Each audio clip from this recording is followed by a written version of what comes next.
Hey, I can count how many lottery tickets I've bought on 3 fingers. Some people might need a whole side job to support the habit. We're here to talk about it. This is a safe space. Some people have more disposable income and they might see it as a fun pastime. Some people think it's the devil. Some people just don't play, like me, and others just throw some money in the office pool when the jackpot hits a billy. That leaves out the biggest group of lottery customers, though.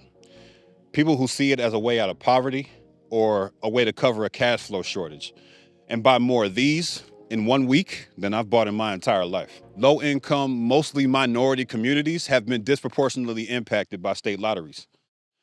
And I ain't talking scholarships yet. Welcome back to Deep Dives. Let's get it.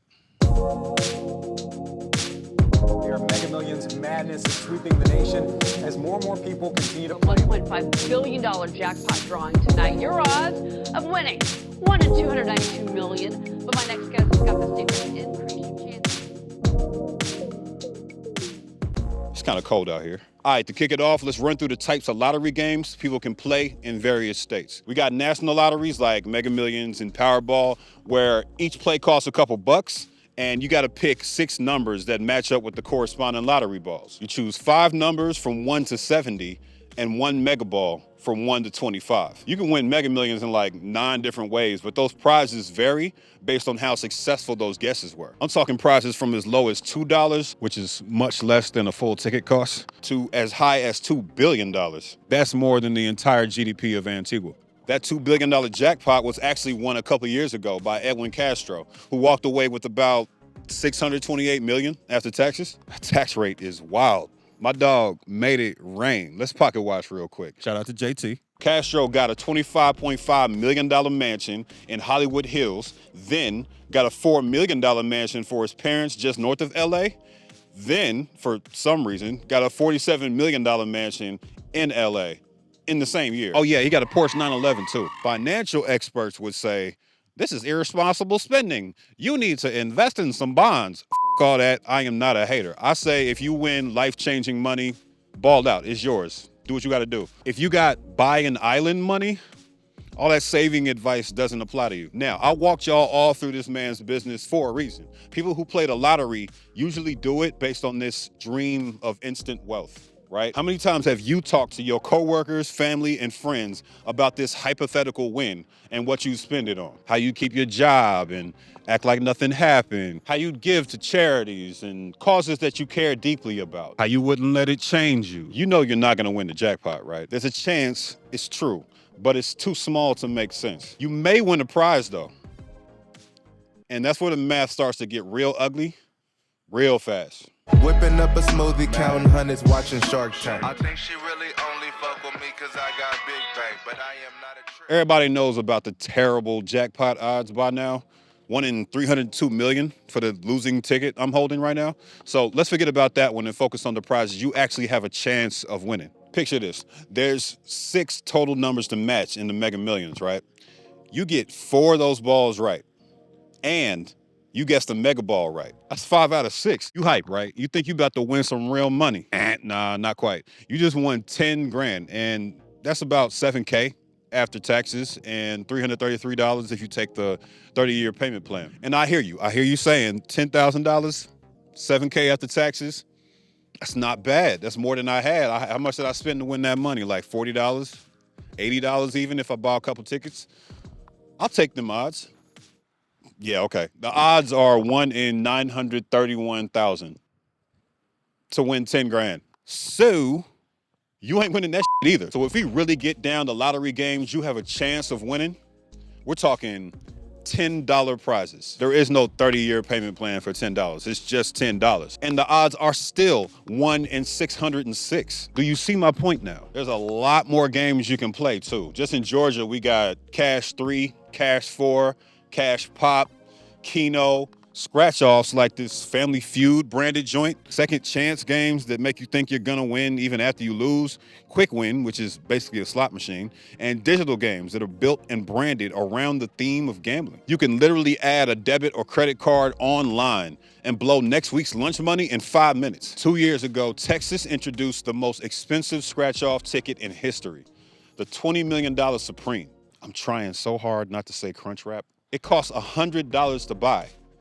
And the lowest prize, which you probably still won't win, is $150. After tax, you're still in the red. I'd actually compare the structure of these lotteries to how multi-level marketing companies use the income of the top 1% to entice the bottom 99% to join the pyramid scheme. I feel like those flashy ads wouldn't play the same if they said you have a slight chance of winning grocery money if you spend your grocery money. Sidebar, y'all gotta see the designs on these tickets. I had to see them, so you gotta see them too. Those are the rules. They're loud, tacky, aggressive.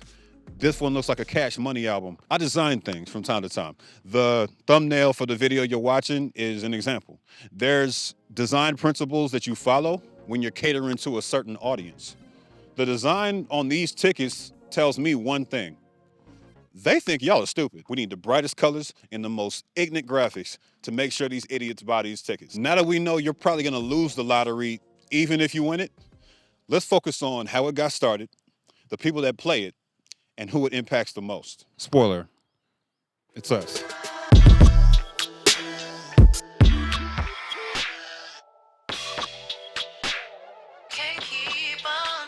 In America, we spend $100 billion a year on lottos. That's more than books, music, movies, video games, and sports combined. 50% of y'all watching this buy once a year, and 1 in every 8 buys once a week. The stats are wild, but I got a feeling most of y'all don't know how this got started in the first place. You can actually blame New Hampshire, a state I've never visited and never want to. Technically though, Puerto Rico did it first in 1927 when they legalized games of chance called picas. It's important to note though that those games were part of the patron saint's festivities and not random gambling. New Hampshire's lottery, which is random gambling, started in 1964. And scratch-off tickets set the streets on fire in the 70s. This was after all the World War II money started drying up and states needed some creativity to keep the cash flowing. The OG lotteries were actually tied to horse races, and there was a separate drawing to determine which horse race matched up with each prize. That makes it a compound lottery, which means the outcome is also a lottery, as opposed to a simple lottery where the outcome is straight cash. The FBI had to lead that first lottery just so people wouldn't think it had mob ties. That was a real thing back then. Drawings took weeks, if not months, and new batches of tickets dropped unexpectedly like mixtapes. Then the company that masterminded all this, Scientific Games, initiated the lottery fever across 5 different states via an Astroturfing campaign. Timeout, definition of the day. Look, don't wanna call the cops, I probably get shot. Thinking I'm the thief and I stayed on the scene. Scenario been playing out every day in my dreams, nightmares. Meek Millie and Philly, but I ain't got no fight here. Ain't no way to escape, guess I'm playing it straight. Replace what's lost, take it with grace, stay in the face. Yeah, they faked like they had grassroots support for the lottery in 5 states. And it worked. Today, 45 states have lotteries. All of them except these. Today, all 45 of those states have Mega Millions and Powerball. And Scientific Games runs 70% of global lottery programs. I bet you never even heard of them before. I didn't. They're not even hiding. This is their website. That might be the most ominous backdrop I've ever seen on a major corporation's homepage. They could have easily just put a generic video of people playing the lotto, but nah. Evil smoke. And before y'all say it, I realize those are political colors and they might be trying to play neutrality or something like that. I don't care, it's still stupid. Scientific Games is on 6 continents, which basically means every continent. And their executive team looks like bingo night at a Florida retirement home. It's an understatement to say this isn't an exclusively American problem, but we gotta focus somewhere or this video will be an hour long. I ain't got time for that. It's very cold outside. A central facet of America's addiction to lotteries ties back to the good causes that they say they support. Arizona donates to victims of internet crimes against children. Colorado's Lotto helps support the Division of Parks and Wildlife. Illinois has a ticket for the Cure Fund, multiple sclerosis research, Special Olympics. Indiana donates to the Teachers Pension Fund. Texas allocates money to support the Veterans Commission, and 9 states have programs for problem gamblers, which is the definition of ironic. All those sound like very worthwhile causes though. I can't hate on those funds, that's incredible. Y'all know I try my best to be thorough and unbiased, so I dug into the county expenditure reports. I gotta read spreadsheets in my day job. Y'all got me doing that recreationally. This one for Oregon breaks down where all the money went, even listing out the programs. There's no real way for me to go deep enough to figure out if there's something shady going on here. I ain't going to Oregon, and y'all can't make me. But at least on the surface, seems like it checks out. So let's say, to play devil's advocate, most states are sending the money to the programs they claim they're supporting. Unfortunately, that's a factor in the problem I'm here to talk about. Who gets the benefits from that money, and where did it come from in the first place?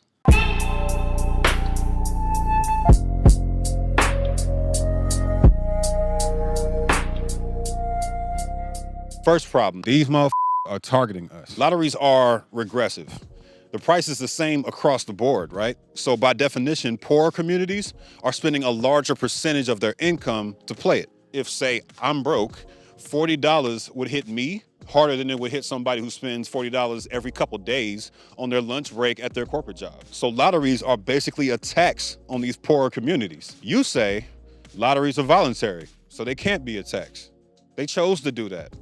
And I say, well, if you put these lottery retailers mostly in communities where they don't have a lot of options, it's not as voluntary as you claim. They have the stats. They know what they're doing. The Howard Center for Investigative Journalism did a very thorough piece on the effects of these lotteries on disadvantaged communities, and this joint is full of bombshells. They use cell phone location data from a company called SafeGraph to determine that these lottery retailers are clustered in low-income communities in every state. I talked about this in the Payday Loans episode, and ain't changed. These stats are from a South Carolina Commission study. People making minimum wage or less spent twice as much as people making six figures or more. Not a surprise, right? Black and Hispanic people spent 20% more than white people on state lotteries, and their populations were higher in neighborhoods with lottery retailers in 70% of the states that have lotteries. So Black and Hispanic people are targeted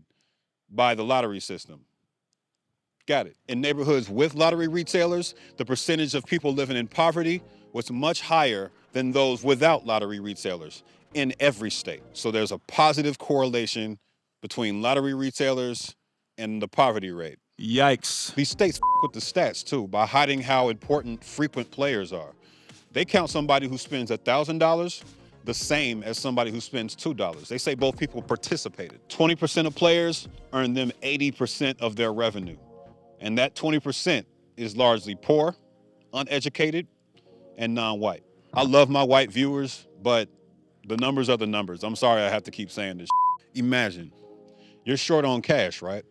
You need a couple $100s to cover utilities for the month. So you decide that you need to spend $40 a day, like this 26-year-old named Cloyd White did, or even $30 a week, let's say on the more moderate side. That adds up. $30 every week over a year is a rent payment, too, for some people. In these neighborhoods, there aren't many other ways to make legal money. So in their minds, the gamble is worth it. The North American Association of Provincial and State Lotteries, basically the lottery mafia, gang, has an issue with this focus on neighborhoods, though. They say people don't always buy tickets in the area where they live, right? They buy them to or from work, while they're running errands. Remember that cell phone location data? It shows very clearly that lottery customers are local as hell. They took a look at foot traffic data at more than 6 million stores and discovered that at stores like this Marathon gas station in Warren, Michigan, 67% of their customers lived in the neighborhoods surrounding it. What's the sales numbers for this random ass gas station, Cam? $725,000. That's just one city in one county in one state. You see how many marathons there are. Second problem, these scholarships are not colorblind. Almost every state with a lottery leans hard into the idea that these games provide funding for education.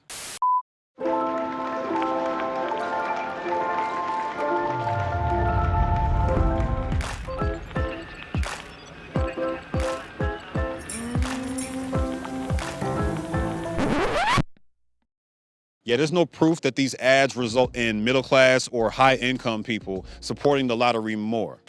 They purely exist to take your focus away from where the money's coming from and which students get more of it than others. Everybody from Georgia knows exactly where this is going. Let's talk about HOPE. HOPE stands for Helping Outstanding Pupils Educationally. The signature program is the Hope Scholarship. All right, wake up. I'm sorry, I had to play that. I won't do it again. Hope is actually the reason several of my friends were able to attend Georgia Tech in the first place. The deal is, if you maintain a 3.0, that's a B average, in high school, you get free tuition to in-state colleges and universities. In a 2020 study by the Georgia Budget and Policy Institute, analysts Jennifer Lee and Emmett Allen was good, discovered clear inequalities in where the lottery money goes. Bullet time. Asian and white students most likely to get Hope scholarships and full-ride Zell Miller scholarships. Bullet time. Black and Native American students least likely to get both of those. Bullet time. Students from higher income families more likely to get both of those. Bullet time. Black students were 29% of undergraduates in this study and got 6% of Zell Miller scholarships. I wish I was surprised at that number, but I've been black a long time, and that sounds about right. That's just one example, too. Let's hit Arkansas.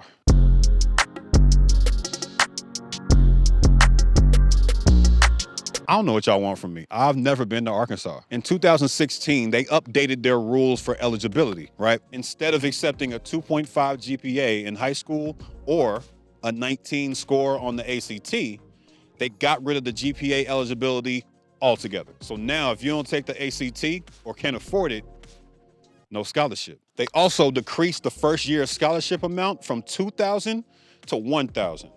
Which means that your broke ass can't even go even if you do win the scholarship. And yes, the ACT has a fee waiver program that takes away that fee to take the test.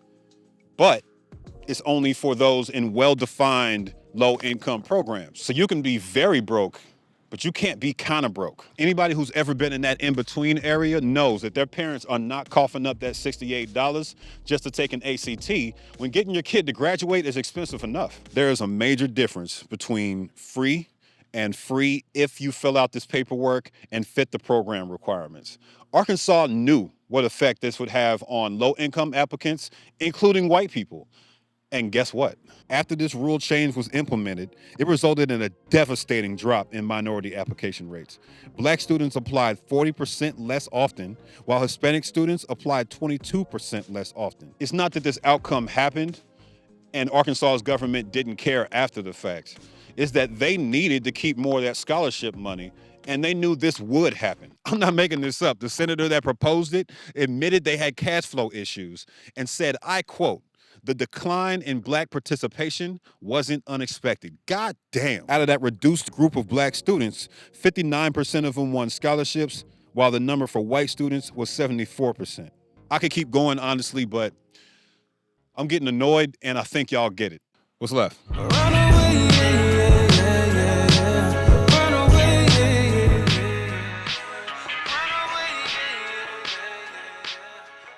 I threw a lot of numbers at y'all in this piece because I had to.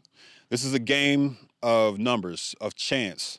Stats are just part of the deal. While all those numbers help make my point about how damaging the lotto is, they can also obscure what's at the heart of America's gambling addiction: socioeconomic disparities. People are broke, desperate, and lack information on what this $40 ticket can do to your budget over the course of a year. I can absolutely relate to a cash flow shortage. In 2023, I didn't go out. I didn't go outside. I don't smoke or drink, so none of my money went to that anyway.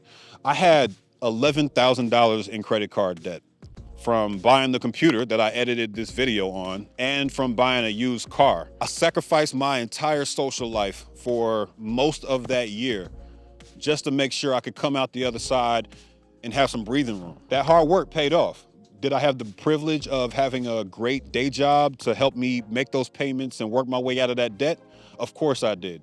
And it helped tremendously. It's the hardest thing I've ever done. I compare it to working out to gain weight or lose weight, or learning a new language. ¿Qué tan bien estoy haciendo? I'm not a financial advisor, but what I did was budget off of a spreadsheet and hold myself accountable. There was not a line item for lottery tickets, and you don't need one either. You can't stay locked up forever. You have to get outside. You have to socialize. And I encourage that at every income level. The amount of money you make should not dictate whether you get to live or not. Bottom line is there are alternatives on how to spend that $40 other than lottery tickets.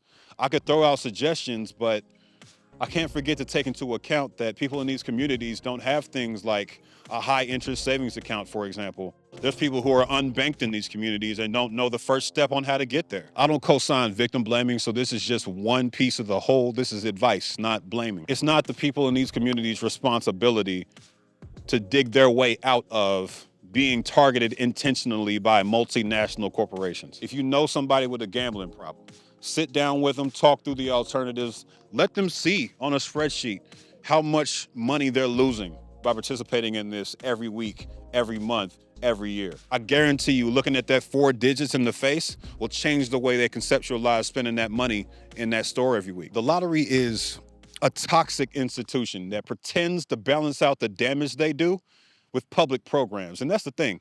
Gambling is gambling. I don't give a what you benefit on the other side. Dangling this carrot of public education or medical research funding to get people to ignore your money vacuum is a pretty dirty thing to do. It's just like iBoomerang, the MLM I mentioned 2 episodes ago. They use their Boom Foundation to distract from the fact that they're sucking money out of the people on the bottom of their pyramid scheme. Georgia's lottery funding for education in 2021 only represented 2% of the $86 billion state and local revenues for that year. If you really want to fund these programs, you really want to help us out, maybe don't tax the most disadvantaged communities twice in order to do so. My reach ain't all that yet, but hopefully somebody watches this and thinks twice next time the jackpot hits $1 billion and they feel like they gotta buy that lottery ticket. I think I've done my job. Y'all got the information now, so can't say I ain't tell you.